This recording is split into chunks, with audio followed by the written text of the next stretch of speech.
Hi, this is Priyanka Chopra and you're watching Channel Y. The biggest South Asian media group, Y Media. Y Media has newspaper, midweek, radio, South Asian Pulse. Hi, I'm Amitabh Bachchan and you're listening to South Asian Pulse. Hi, this is Amir Khan and you're listening to South Asian Pulse. अब हर दिन सुने GTA का number 1 radio station FM 91.9. You are watching Channel Y. Channel Y.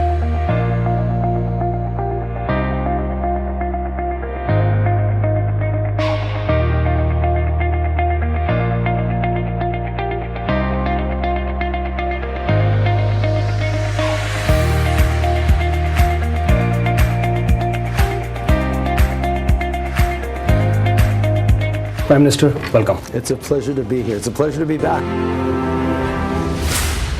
Online, SouthAsianDaily.com. The biggest South Asian media group, Y Media.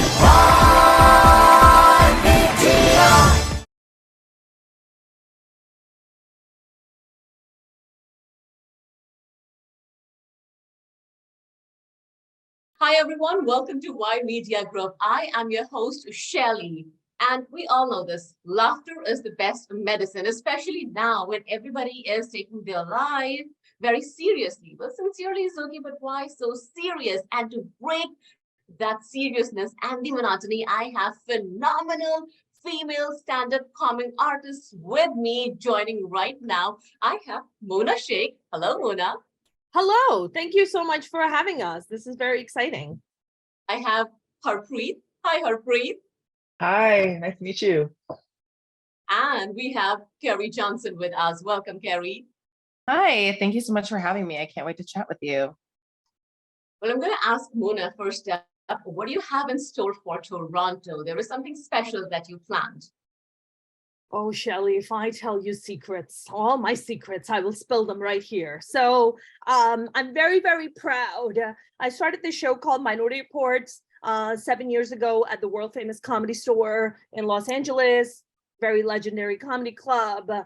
When we started our show, we used to have Tiffany Haddish and Nikki Glazer and Liza Schlesinger and Dave Chappelle and Mark Maron, and all these incredibly brilliant people would come and do our show. After that, I took the show out of Comedy Store, turned it into a nationally touring show. And now we have the amazing Desi Girls Night Out comedy show that's coming up in Toronto, May 11th through the 13th. And then we have international women's comedy show that is going to involve the likes of the wonderful and hilarious Carrie Johnson here. And Desi Girls Night Out is going to have Harpreet Sembi and Rush Kazi and myself. And our entire objective with these shows is to showcase all amazing female talent from US and Canada. So this is the first show of its kind that has all Desi female comedians from US and Canada, and International Women's Comedy Night has comedians, all female from US and Canada. So yeah, that's coming up May 11th to the 13th, and we're very, very excited to have all these amazing, wonderful comics on it.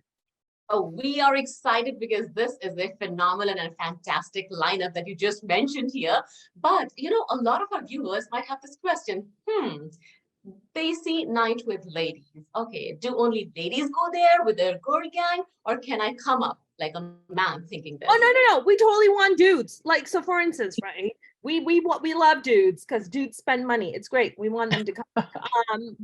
We did this show about 2 weekends ago in the San Jose area, and we had a bunch of uncles showed up, and the uncles loved it. We had a bunch of boyfriends show up. That was wonderful. So yeah, I mean, it is Desi Girls Night Out. It is all Desi female comedians. Oh, but we totally want dudes to show up because, you know, they buy drinks and stuff. So yeah. Yeah, we are talking business here. All right. I know you won't be spilling beans, but then just give us an understanding of what this show is going to be all about. Well, the show is good. You know, I mean, look, I think what happens is when people hear Desi Girls Night Out, or even International Women's Comedy Night Out, there's always this thing where people always say like, oh, there's not enough, you know, female comedians. And our objective is to really, you know, delete that mentality and really kind of eliminate that myth, because there are incredible comedians like Harpreet Sembi, just like out there killing the game in Toronto, right? We have the amazing Carrie Johnson. telling great, phenomenal stories and phenomenal jokes. And our objective is to really showcase all female comedians that don't maybe usually get the platform or really don't have the opportunity to perform at major comedy clubs. And that really is the point that we've been trying to make with Desi Girls Night Out and National Women's Comedy Night. So, and the other thing that I was mentioning to you before the interview started is that we have 18 female comedians we are going to showcase in 3 days, 4 days. 3 days. We're going to showcase 18 female comics. That's a big deal. That is a big deal. You said it there. And you also said in your answer that there aren't enough female comedians, which is a standard notion people have. Mm-hmm. Add to that, female desi female comedians. Yep. Is it a very big barrier for you to break? It has been very interesting where that was the entire reason about Minority Reports. When I went to the Comedy Store and I said, hey, I know that someone like me will never pass your club, right? Because I don't fit I'm not a straight white male dude, right? I'm not going to pass your club. I know that. So I want to produce a show that showcases people like myself who are outliers, people who don't really blend in who don't really fit your stereotype. And that was the whole point about starting the show. And, people are often shocked when they come to our shows to be like, wow, we didn't know there were so many Desi female comedians. We didn't know that there was such a diverse lineup of comics, that they were out there doing their thing. And that's exactly the point, right? The point is to bring awareness to to how incredible our, Desi female comedians are. That's the whole point about that. We are out there striving and trying to break barriers and really kind of break into something mainstream and tell our stories, because our stories are just as relevant as anyone else out there telling stories at major comedy clubs, including straight white dudes. Oh, absolutely. Well, you guys are all here, ladies. You ladies are all here and here to stay and make a phenomenal mark. All right, you know what? I'm going to jump onto Harpreet here now. And because we were just talking about breaking the stereotypes and breaking the barriers. So how difficult was it for you? Not just entering this journey and kind of, making a mark for yourself, but just kind of, let's go back to when you faced your parents, maybe told them that, hey, this is what I want to do. So how was it like when I first told them I wanted to be a comedian? So I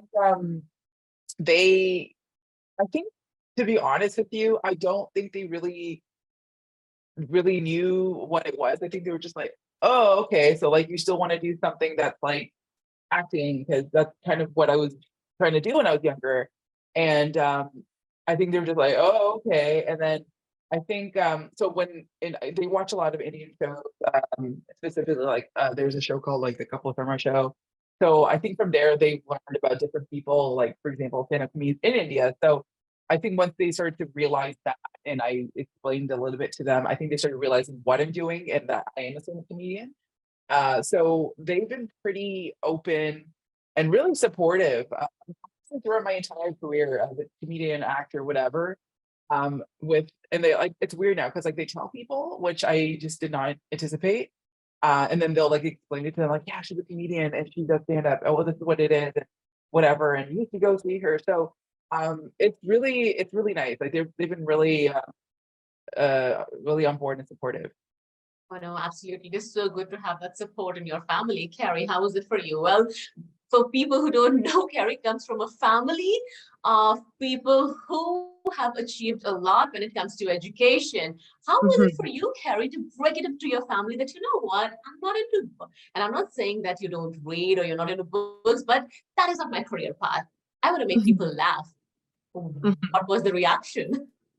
Well, Shelley, they were very surprised, I think, because I was a pretty quiet kid. I was the middle child in an immigrant family. So I don't think I really found my stride in comedy right away. And so they were surprised. And I don't think they necessarily took it seriously off the top. I think they were hoping that I would follow suit like my brother and become a doctor. And but I think over time, they began to respect the hustle of doing comedy. And even though it's not, a degree from Harvard or MIT, I think they see all the hard work that goes into it and all the hours. And so I think that they respect the hustle, even though it's not the same hustle. So, and my parents have started to become really, really supportive of me as well, and have started to to brag and share about, you know, different jokes that I wish that they probably wouldn't repeat at family gatherings and stuff, but it's better than them not supporting, right? So This is how you know you're doing it right, Carrie.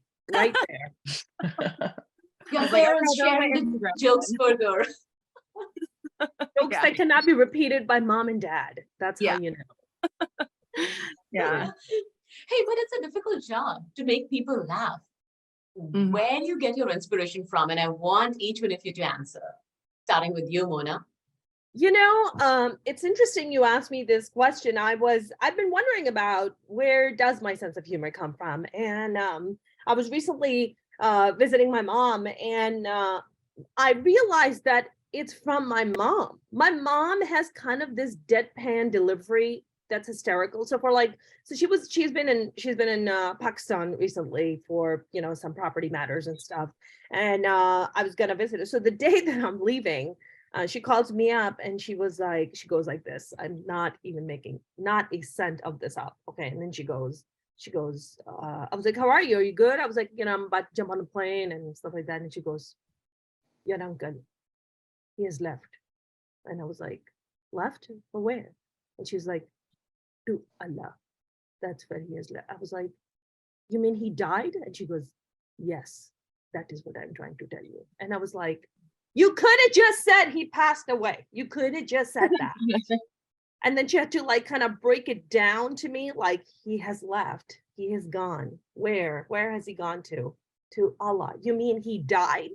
You couldn't just say that. And that's the, I think so much of it comes from my mom, where she just says like very strange things in like the most comedic ways to me. But yeah, I think I definitely got it from my mom for sure. I don't think my dad had much of a sense of humor. My dad was more of a very serious dude, like a lot of, you know, South Asian, Indian, Pakistani dads tend to be. They're like, I'm a very serious man. I mean business. And they're like, all right, that's cool. Yeah, I'm the dad. Yeah, okay, I get that. Okay, Carrie, what about you? I would say, you know, similar to Mona, I get some of my inspiration from my mom, but it's not necessarily because she is funny, witty. It's just because she is such a character.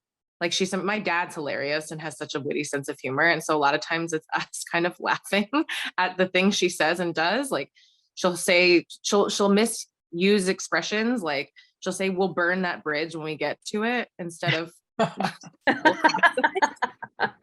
she mixes up things like that all the time. And she also learned that there is Puerto Rican ancestry in her family lineage. And so she started kind of like doing like salsa dancing just in the kitchen, and kind of like even putting on like a bit of an accent and just being really ridiculous and hilarious. So I think a lot of my stand-up comes from like just stories about her and things she does and says. And I think also just, yeah, I think a lot of like jokes about like mental health too lately have been kind of more and more relevant. You know, more and more people are going to therapy. Woo! So I've been able to kind of get some traction with those jokes too, because they're more relevant to people. So I would say like my mom, and then also kind of a lot of mental health material. And I think a lot of funny jokes about my body, but kind of you know, jokes that sort of like, I used to struggle with my body image. And so I think like making jokes about that has kind of given it light, and has been fun as well. So. Wow. I want to delve deeper into that part, but I first want to ask Harpreet about her inspiration. My inspiration, it was being the attention-seeking third and last child. That's where that comes from. Love attention. It's acting and stand-up. And also, you know, although I do love attention, I was shy as a kid. So to break out at one point as a youth, I was like, okay, I'm gonna start to make jokes and poke fun of myself, which, you know, I guess has been beneficial in my career. As you know, I just like look at the different things that I see myself and the way I look and how I perceive, and just poke fun at that. So that's just kind of where that started. And now I'm just kind of going more into this observation. just like things in life I've always seen that I'm just like, what is up with that? So yeah, attention seeking. Yeah, I love attention. There you go. There you go. Okay, then. All right. So, well, you are openly saying attention seeking. Carrie, you mentioned you crack jokes on your own body. Now, these can be topics which are very difficult for people to deal with, for a lot of us, right? And there was a lot of talk about it. You mentioned mental health. So, when you are writing jokes around topics that are as sensitive as these or as touchy as these, is there an iota of I don't want to say scare, but doubt as to how the audience will receive it, or is it a cathartic experience? Well, I'm letting myself out.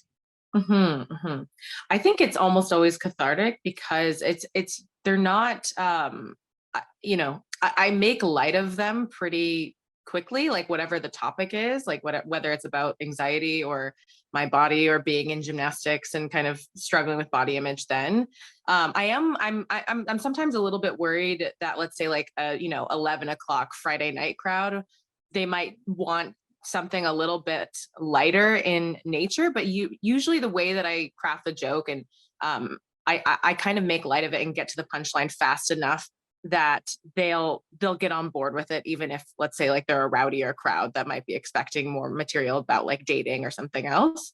So I think sometimes, but I'm always surprised by how well received it is. And it's a lot of fun to kind of like break what people sort of expect people are going to talk about, because I think most of the time, if you ask somebody on the street, hey, what do you think a stand-up comedian talks about? They're probably going to mention like dating, right? So I think it's nice to see just how badly people want to laugh about anxiety and therapy and all that kind of stuff. So, all right, ladies, since I have you all here and you have path-breaking careers, you've made a name in an industry which was for the longest time male-dominated and white male-dominated. You have made a mark for yourself, a space for yourself, a name for yourself. So a lot of people who are watching this right now are not only the ones who would be attending the show, but I'm sure there are a lot of women who are seeking inspiration. So let's give them quick tips. A lot of the shows are late at night. Safe to tip, each one of you. What will you give? Get a buddy. Get a buddy. You can start off with a friend if you don't know anyone in stand-up.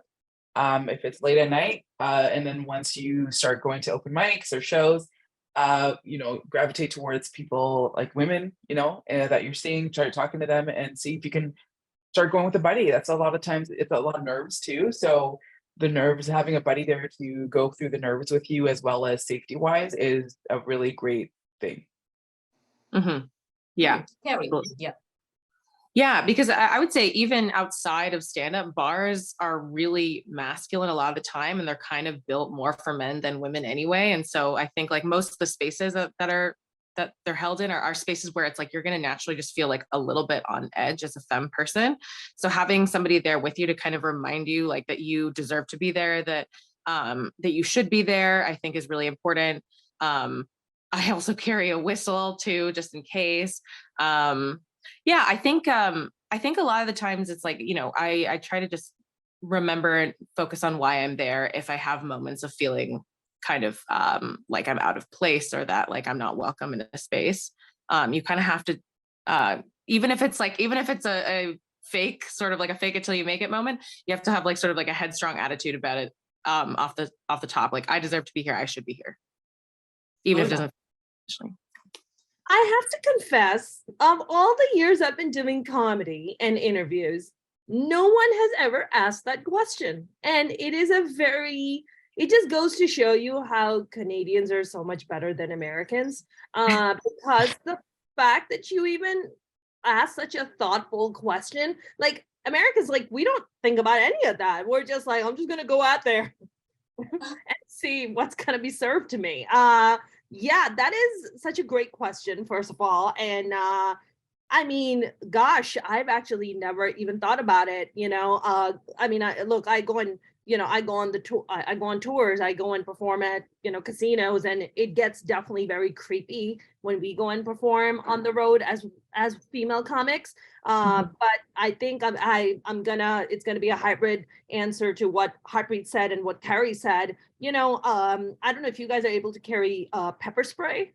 We're able to carry pepper spray here. I don't know if that's against the law or something in Canada, but we can. I don't know if you heard, but we're pretty big on guns. Thank God, not in California. Thank God, not in California.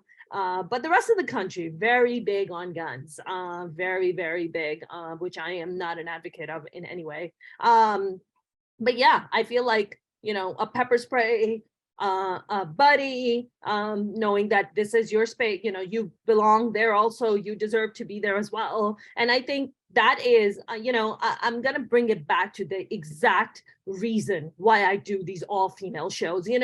As a producer who've been producing the show for 7 years, one thing I've observed that whenever I have all-female shows, which are predominantly all the shows that I do, the environment is always a lot more fun, a lot more safe. People don't feel weird or violated or threatened. I'm not saying that all male comics are like that. That's not what I'm saying or implying. I'm just telling you what the environment is like and what the reaction is like when it's all female comics. Everybody's like very supportive of each other. Everybody's like, there's no air of creepiness anywhere, right? Because it's all estrogen all the time. Everybody knows, we're all kind of experiencing the same thing, and, and don't want to, and want to have like a safe space and want to feel comforted in many ways, right? Like you want to, when we go on stage, but then when we get, in the green room, we want to feel safe. We want to feel like, oh, this is a good, safe environment. There's no creepy dude that's like trying to like holler at us. And that's fine. If a creepy guy is hot, maybe I'll consider it. But that's besides the point. But yeah, I just feel like, that's also one of the main reasons why I do all female shows, because there's no creepiness. All right, now because I am thoroughly enjoying this interaction, I'm really going to jump quickly to a topic that concerns your field as well, the strike that's happening in Hollywood, and you're sitting very close there, Mona. What do you have to say on that? The right look, I'm a big supporter of unions. I'm a SAG-AFTRA member myself, and I'm in support of the Writers Guild strike. They deserve to get paid more. They deserve to be compensated for the work that they do. And I have a ton of writer friends who are right now part of the strike, and I support the cause. I support the protection, and that's on a side note, that's like another initiative that I'm working on here. I don't know if you guys have this in Canada, but we have no unions to protect comedians here. None, zero, right? We have no HR, we have no protections, and that's another big initiative that I'm taking on to kind of bring on other comics on board. And I have taken a poll from a lot of comics, and they are very much in favor of a union. So I would ideally love to have a union here in America that protects comedians. And I don't know if you guys have that in Canada. Yeah, you can give us more information on that. Here in Ontario, at least, there has been talks of having a more structured gig economy, but Harpreet, you would have a more detailed information on that. So I'm not, I don't have the most intricate details about the particular union, very basic. So please don't take my word as gospel, but basically, yes, we do have a union. It was started, I think, I want to say in 2019 or 2018. Carrie, if you know, go ahead, jump in. But yeah, it's called CAP. I think it's the Canadian Association of Stand-Up Comedians. And it started recently with like some comedians that have been in the game for much longer than I have been. And so they're working with the government of Canada to establish policies, especially in regards to stand-up comedy being seen as an artistic endeavor, which is unfortunately not, it wasn't before, especially when it came to applying for grants or some stuff like that, right? So they are, and also they're trying to, provide people with resources and guidelines, have a place where basically you can come and find more information. again, I feel like I'm not doing it justice. I'm sure it does way more than I'm explaining. So, Cass, if you're listening, I'm sorry. Or any Toronto comedians, I don't know, Canadian comedians, but we do have it, and it is pretty new, and it's starting up for sure. Yeah. Yeah, Carrie, if you want to add. I unfortunately I don't have any additional information that is beyond what Harpreet just said. I'm sorry. But that's okay. But you know what? We really need more information on the show that is coming up. So give us more details on that now. Yeah, let's do it. So our show kicks off on May 11th at 8 p.m. at the Comedy Bar Danforth. Just so everybody knows, Comedy Bar Danforth is where all 5 of our shows are taking place. So May 11th, 8 o'clock, I'm going to be on the show. Sabine Sadiq and Natasha Chandel, who are both from New York. They're both from New York and LA. And then Rush Kazi is going to be on that 8 o'clock show. And then the following day, May 12th, we have an 8 o'clock show, which is the International Women's Comedy Night, that we have an amazing diverse lineup that's on it. And then at 10 o'clock, we have another Desi Girls Night Out, and that one also has Heartbeat in it. So you can come and catch Heartbeat on that one. And then May 13th, we have a 7 o'clock my show, which is called Brown Trash, which is 1 hour of me just talking about how brown trash my family is. I'm sure there are brown people who could totally relate to it. And people were like, my God, Mona, why brown trash? I'm like, because why should white people have all the fun? And we deserve to talk about our brown trash family also. And that's at 7 o'clock. And then at 8:45 p.m., we have another International Women's Comedy Night that Carrie's going to be hosting. Right, Carrie? Yeah, I'm hosting the lineup with Catherine Niker, Cassie Cow, Seema Saperi, and Mona. I believe you're on that show as well. Yeah, that's right. That's right. And Heartbeat's going to be on one of the Desi Girls Night Out shows also on May 12th at 10 p.m. Yeah, and you can get all the tickets at comedybar.ca. I'm very excited about this venue. I've never performed. This is my first time bringing Minority Reports to Toronto, and we've done so many incredible shows here. I remember the first time we did our Desi Girls Night Out here in Orange County. We did it on a Wednesday night. Okay, we had 330 South Asian women show up to watch the show. Wow, that's wild. Okay. We did another show last November in Milpitas here in the Bay Area and San Jose area. 400 women showed up to that one. I mean, it's wild, and it really goes to show you that these shows are needed. Like stories from Carrie are needed. Stories from Heartbeat are needed. Stories from me are needed. All these amazing comedians we have, these are needed because these are all very underserved communities that want to see themselves up there. They want their stories told. They want to hear jokes that they can absolutely relate to, or even get a new perspective on something, right? And that's why we do these shows. Thank you so much for doing what you do. And you know what? From the entire Y Media's team, we have to say, keep making people laugh. All the best.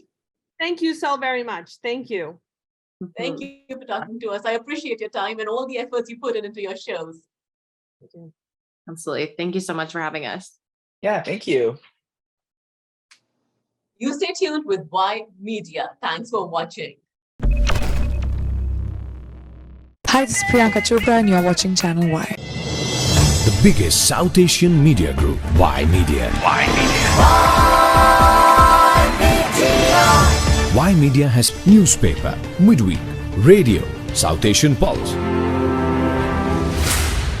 Hi, I'm Amitabh Bachchan, and you're listening to South Asian Pulse. Hi, this is Amir Khan, and you're listening to South Asian Pulse. अब हर दिन सुने GTA का number 1 radio station FM 91.9. You are watching Channel Y. Channel Y.